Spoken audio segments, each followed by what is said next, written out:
Hi everyone, Janie here, and today I'm going to be making an anniversary card for my son and daughter-in-law, and I'm going to be using this InLoveArts cutting die, and it is called Wedding and Rose Border. And if you're wondering why I always show the dies on this mat, it's not just for the contrast, but also so that you can see the size, which in this case, it's almost 4 inches by 5.5 inches. And this is the cutting side, and this is the direction it'll go once you are, die cutting it out. And I think that it is perfect for weddings, obviously by the name of it, and also for anniversaries, which is what I'm using it for today. And even though this, appears to be a bride and groom, I actually think this might look really nice as a Valentine as well. So up to you. But today I'm going to show you a couple of different ways to use this. I'm also going to be using these two absolutely gorgeous papers. So this one you saw recently in a scrapbook.com haul. And this was one of the freebies, and it's from Tonic Studio. And I have searched scrapbook.com, Tonic Studios, and Amazon, and I cannot find this anywhere, so I cannot give you a link to it. It's absolutely gorgeous, and it's very similar to this white one. And again, I don't have a link to this either. The company I got this from went out of business, so I'm really sorry, but I want to use these because this is the exact color of the bridesmaids' dresses at my son and his wife's wedding. And so I thought this was just going to be absolutely perfect for making their anniversary card. I'm going to be doing my die cutting with my Sizzix Big Shot Switch Plus, but before I do, I wanted to point out something about this die. It does not have a cutting edge right here. You can see the cutting edge around everything else, okay? But there isn't one here, so it is not going to cut there.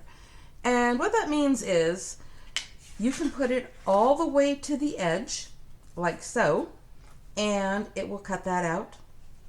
Or if you wanted to put it, closer to another edge on a different piece of cardstock, maybe, well, like this one is 4 1/4 by 5.5, and I could put it all the way over here and it will still leave this section here. Or if I was doing a 5.5 by 5.5 inch square card, it would still work. I could just place it anywhere on there that I want, okay? And for what I'm doing, I am leaving this edge over here. So I'm just going to put this down. Make sure that everything is lined up top to bottom, and make sure that that is not going over the edge over here. Okay, and I probably should use some washi tape to tape that down, so give me a second. Okay, there we go, and now I'm going to speed up the die cutting process, but that's probably maybe the only thing I'm going to speed up today.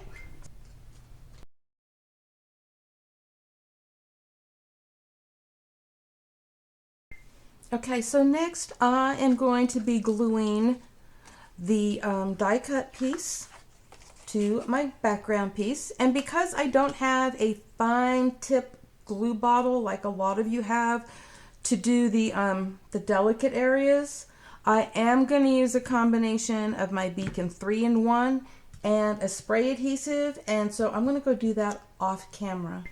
Okay, if you're wondering why I used both the spray and the beacon, it is because I need the wiggle room, and there's really no wiggle room with the spray.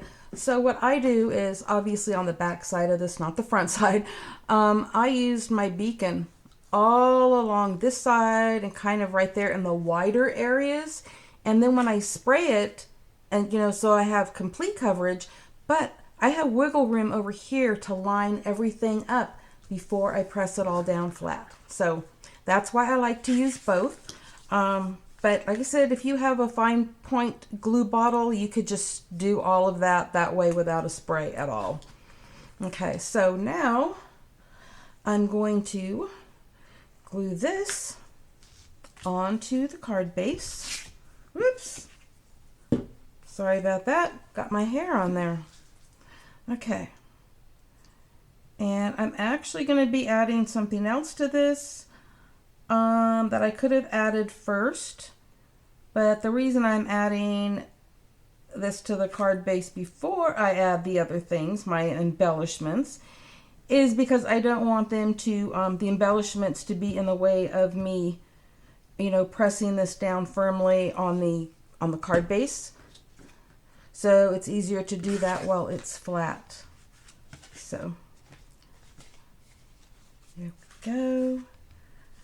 Got that all lined up on there. And a lot of times, once I'm sure that everything is lined up, because of course with my beacon I have my wiggle room on here so I can kind of slide things around, and then I'll just rub it from the back because I really don't want to rub my fingers all over that beautiful, you know, paper on the front. So I could do it from the back. And there we go. Now, one thing I wanted to point out, because I'm pretty sure you can see it, I did not trim that little edge right there, and I could have done that so that all of these edges were equal, but it wasn't going to matter because I'm actually adding something there. So that's the only reason I didn't do it. Otherwise, I would have just put it in my paper trimmer or my scissors and just trimmed that little piece off. Let me get it up close so you can see it. There's just a little edge right there where the die was not, because I had the die, you know, on this side. Okay, so next I'm going to be adding some of this beautiful lace trim that has ribbon going through it. It is so pretty. And I'm going to be adding that right along the edge.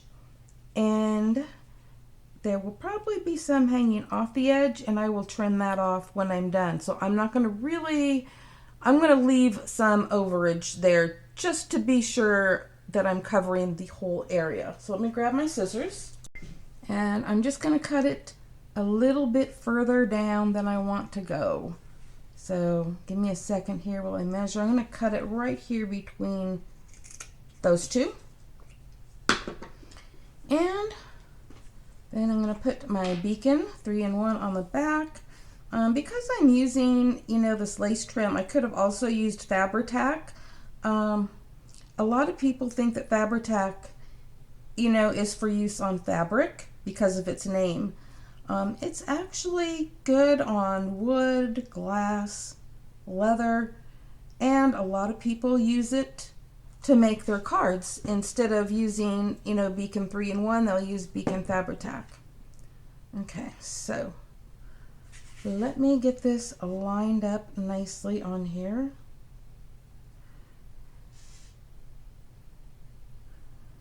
Like so.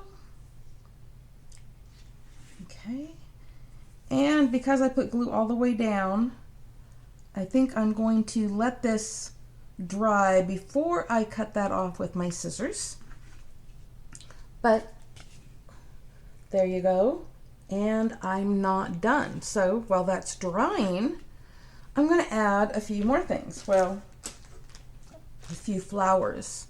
I have these little fabric flowers. By the way, all of this lace trim and fabric flowers and stuff has been in my stash for years, so I honestly can't tell you where I got it from.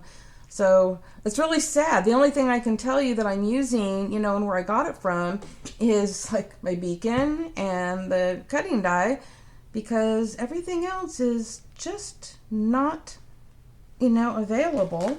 So I think I'm just going to add 3 flowers. Oops, that one's got a little bit of a loose fuzz on it. Let me cut that off. Okay, and so I just have to decide exactly where I'm putting them. Maybe I'll come in one from the end and not all the way to the end. And let me see if that looks like middle. That looks like middle. So I think, let me lift it up here. I think that is exactly what I'm going to do.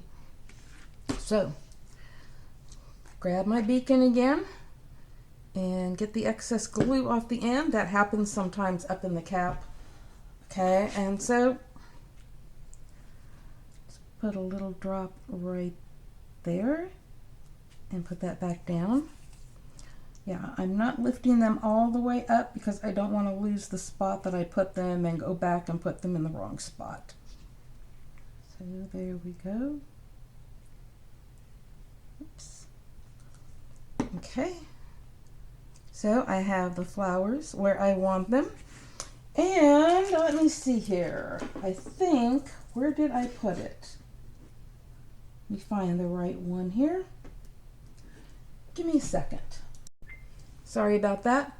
I had this little white heart that had been cut out of here on my white table. It was a little difficult to find, but I want to add that heart, so I'm going to add a little bit of glue right there. And I'm just going to put it right up here. Right up there like so. So what do you think?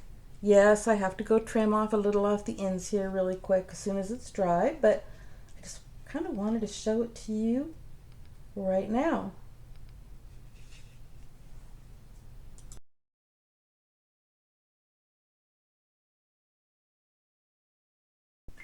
Okay, so I want to show you another way to do that. So have your card base that's already scored, and you're going to take this die and line it up with the score line, not over it, but line it up with it. If it's easier for you to fold this first and then unfold it so that you can see the score line better, that's great. But you're going to take your die on your card base instead of a separate piece of cardstock, making sure it's all lined up really well. And we're going to put it through here again.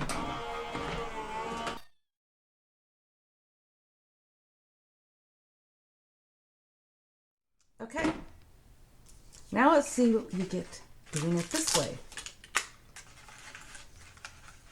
So we're just going to take off the excess and it's in there really good, and this is so delicate I just have to do this really slow, but it's worth it.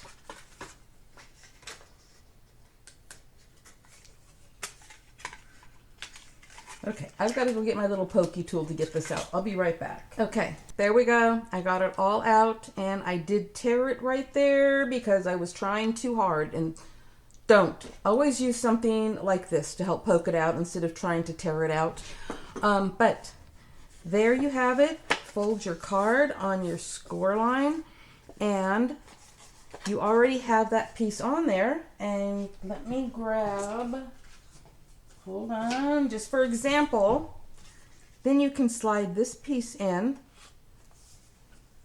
and there's your card. You can glue that down so that, you know, when you glue it down, no one's going to know it's tore. Hopefully you use a pokey tool and don't tear it. But that's one way of doing it, so that you actually are just die cutting your card base and not an extra, you know, piece of cardstock. Also, while I have this all still laying here, you can save all of those little pieces if you want, color them, and paper piece them back in.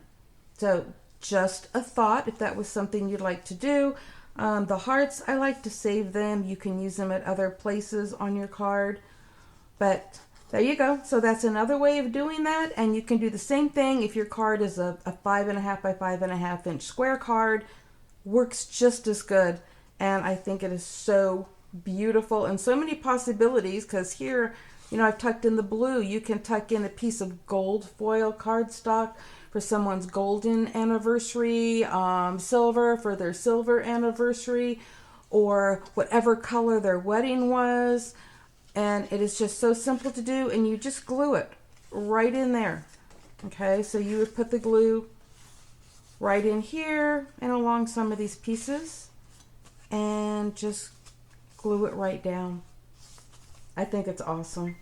Okay, so here's the one that I had die cut right on the card base, and I decided to add gold foil cardstock, and I'm gonna leave this flat, easy for mailing, but you could always embellish it like I did this one. It would look great with pearls and flowers, And of course you could always take one of the hearts that were cut out and, you know, put that on there as well. I think that's actually very pretty to have that little heart on there. But these are just, you know, two different ways of doing it, whether you're die cutting, you know, a piece to put on there or die cutting the card base itself. It works great. The background, it doesn't even have to be gold or silver or the color of the wedding. It could be some really pretty floral or even an embossed piece behind here. There are so many possibilities, and I would have made a ton of these to show you all those possibilities, but then I would have had a ton of wedding and anniversary cards that I don't need. So I am sorry, but I hope that this gives you some ideas and how quick and simple this was to make. Honestly, it was like die cut, glue it together, stick it on there. It literally took me just a few minutes to make these cards. So I just thought I would share that. If you have any weddings or anniversaries coming up and you need a quick and easy way to make something so beautiful and so elegant, that I really hope that this is giving you many ideas. The wonderful thing about using background cutting dies is that they make card making quick and easy, yet still allow plenty of opportunity for embellishing. And if you're looking for a way to make beautiful cards for anniversaries and weddings, I'll have a link to this InLoveArts wedding and rose border cutting die below in the description box, as well as a 25% off discount code to InLoveArts. Thank you all so much for stopping by, and happy crafting, everyone. Bye-bye.